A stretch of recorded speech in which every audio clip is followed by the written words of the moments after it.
90% মুসলিম থাকার পরেও বাংলাদেশের রাষ্ট্র ব্যবস্থায় কোরআনের বিধান বাস্তবায়িত হয় নাই, আল্লাহর শরিয়া আইন বাস্তবায়িত হয় নাই। জুলুম করা হয়েছে আমাদের সাথে বিগত প্রায় 50 বছর থেকে।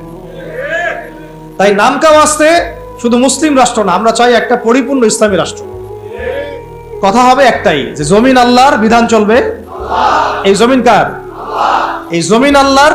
আমি আল্লাহর বান্দা, আমি আল্লাহর দিন পালন করি, আমি আল্লাহর রাসূল মুহাম্মদ সাল্লাল্লাহু আলাইহি ওয়াসাল্লামকে অনুসরণ করি।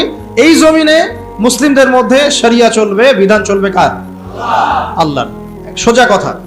আর যাদের এটাতে অ্যালার্জি হয় তারা কোথায়? জাহান্নামে গিয়ে মরে মরক। এইটা নিয়ে আমাদের কোনো আফসোস নাই, আপত্তি নেই। হ্যাঁ, তারা যদি ভালোই ভালোই মেনে নেয় তো আলহামদুলিল্লাহ, না মানলে আমরা দাওয়াতের কাজ তো করতে থাকবোই। আর যদি তারা আমাদের উপর জুলুম করতে আসে, আমরাও প্রতিবাদের ভাষা বেছে নেব ইনশাআল্লাহ। কারণ যতদিন পর্যন্ত পরিপূর্ণ ইসলামী রাষ্ট্র এবং শাসন ব্যবস্থা কায়েম না হচ্ছে, ততক্ষণ উলামায়ে কেরামদের দুর্দশাও দূর হবে না, আমাদের দুর্দশাও দূর হবে না, ওয়াল্লাহি দূর হবে না। বরং ওরা মসজিদ মাদ্রাসাগুলো পর্যন্ত নিয়ন্ত্রণ করতে থাকবে। নিয়ন্ত্রণ করে নাই তার আগে?